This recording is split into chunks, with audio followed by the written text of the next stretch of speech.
Breaking చూస్తున్నాం. నేడు భూపాలపల్లి జిల్లాలో సీఎం రేవంత్ రెడ్డి పర్యటించనున్నారు.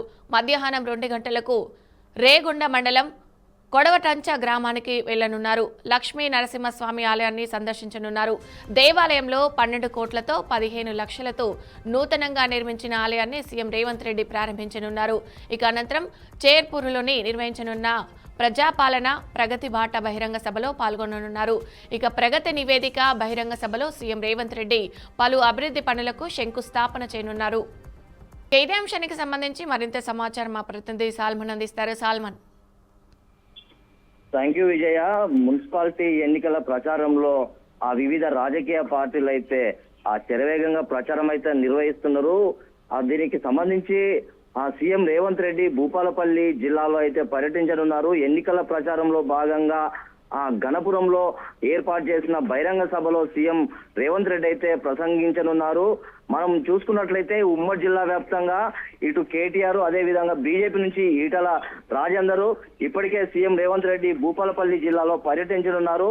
నేరుగా హైదరాబాద్ నుండి హెలికాప్టర్ కు భూపాలపల్లి 12 గంటలకు హైదరాబాద్ నుండి బయలుదేరనున్నారు. దీనికి సంబంధించి కొట్టడంచలో 12 కోట్లతోటి నిర్మించిన లక్ష్మీ నరసింహస్వామి దేవాలయాన్ని అయితే ప్రారంభించనున్నారు. ఇక ప్రారంభించిన అనంతరం గణపురంలో ఈ యొక్క బహిరంగ సభ అయితే నిర్వహించనున్నారు. ఈ యొక్క బహిరంగ సభలో కాంగ్రెస్ ప్రజాపాలనలో భాగంగా చేసిన అభివృద్ధి పనులు అదే విధంగా గతంలో ఇచ్చిన హామీలను ఒక్కొక్కటి నెరవేర్చేందుకైతే పూర్తిగా కాంగ్రెస్ ప్రభుత్వం అయితే సిద్ధంగా ఉందని ఇప్పటికే ప్రచారంలో భాగంగా అన్ని సభల్లో అయితే రేవంత్ రెడ్డి అయితే చెప్తున్నారు. అదే విధంగా మనం చూసుకున్నట్లయితే 4వ తారీఖు నుండి ఇప్పటి వరకు అయితే జిల్లాల పర్యటన కొనసాగుతుంది. ఈ యొక్క జిల్లాల పర్యటనలో భాగంగా పాలనలో అందిస్తున్న కాంగ్రెస్ పార్టీ వివిధ అభివృద్ధి పనులను అయితే ప్రజలకైతే వివరిస్తున్నారు. ఖచ్చితంగా చూసుకున్నట్లయితే ఈ యొక్క మున్సిపాలిటీ ఎన్నికల్లో ఖచ్చితంగా మేయర్ అభ్యర్థి కాంగ్రెస్ పార్టీ కైవసం చేసుకోవాలని అయితే ఇప్పటికే మంత్రులకు కానీ లేకుంటే ఎమ్మెల్యేలకు స్థానిక ఉన్న ప్రజాప్రతినిధులకు అయితే ఇప్పటికే ఆదేశాలు అయితే జారీ చేశారు. ఎట్టి పరిస్థితుల్లో వివిధ రాజకీయ పార్టీలు గెలవకుండా కాంగ్రెస్ పార్టీ గెలిచేందుకైతే వ్యూహాలు అయితే రచిస్తున్నారు. ఖచ్చితంగా ఈ రోజు ములుగు జిల్లా భూపాలపల్లి జిల్లాలో అయితే రేవంత్ రెడ్డి అయితే పర్యటించనున్నారు. అక్కడ ఉన్న స్థానిక సంస్థల అవసరాలను ఏ విధంగా వారి దృష్టికి అయితే ఇప్పటికే స్థానిక ఎమ్మెల్యే గండ్ర సత్యనారాయణ అయితే సీఎం దృష్టికి అయితే తీసుకెళ్లారు. ఖచ్చితంగా దానికి సంబంధించి ఎలాంటి ఇబ్బందులు లేకుండా ఇచ్చిన హామీలను నెరవేర్చేందుకైతే కాంగ్రెస్ పార్టీ ప్రజాపాలనలో భాగంగా అన్ని నిధులైతే కేటాయించేందుకైతే భూపాలపల్లికి వరాల జల్లు కురిపించేందుకైతే ఇప్పటికే గతంలో హామీ ఇచ్చారు. అదే హామీలో భాగంగా అక్కడ శరవేగంగా అభివృద్ధి పనులైతే కొనసాగుతున్నాయి. విజయ, అయితే ప్రజాపాలన ప్రగతి బాట అంటూ కూడా రేవంత్ రెడ్డి పర్యటన కొనసాగిస్తున్నారు. ముఖ్యంగా మున్సిపల్ ఎన్నికలకు సంబంధించి పర్యటన కొనసాగుతున్న నేపథ్యంలో అసలు ఎలాంటి హామీలు ఇస్తున్నారు, ఏ విషయాలు ప్రస్తావిస్తున్నారు ప్రజల దగ్గరికి వెళ్ళి రేవంత్ రెడ్డి, దీనికి సంబంధించి అప్డేట్స్ ఏంటి సల్మాన్?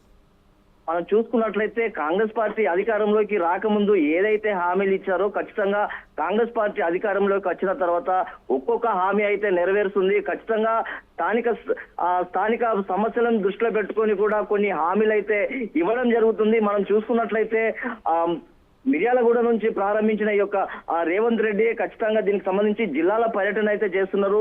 ఏ జిల్లాల ఏ అవసరతలు ఉన్నాయో అయితే ఆ అవసరతలను దృష్టిలో పెట్టుకొని జిల్లాల మాదిరిగా జిల్లాలో పర్యటించిన సందర్భంలో అక్కడ ఉన్న అవసరాలను దృష్టిలో పెట్టుకొని అక్కడైతే హామీలు ఇస్తున్నారు. ఖచ్చితంగా ఈ యొక్క స్థానిక సంస్థల ఎన్నికల్లో మున్సిపాలిటీలలో ఖచ్చితంగా గెలిచేందుకైతే పావులు కలుపుతున్నారు.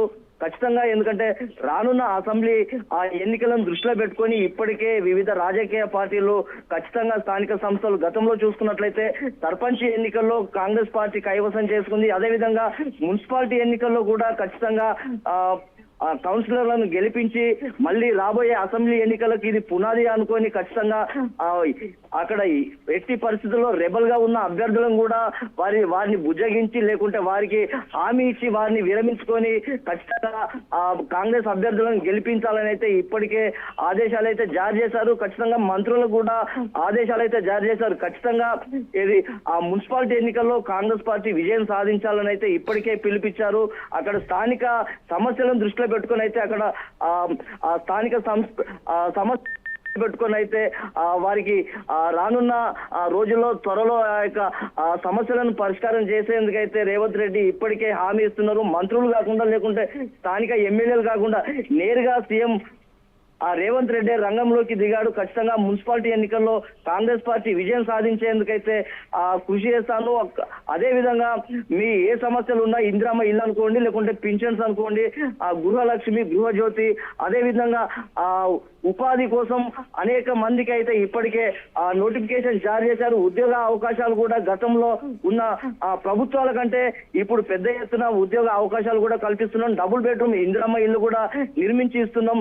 గతంలో చూసుకున్నట్లయితే రేవంత్ రెడ్డి ఇచ్చిన హామీలను ఒక్కొక్కటి అమలు చేసేందుకైతే ఖచ్చితంగా కాంగ్రెస్ పార్టీ లేకుంటే ప్రభుత్వం కూడా ముందుకు కొనసాగుతుంది. విజయ, రైట్, థ్యాంక్ యూ సల్మాన్.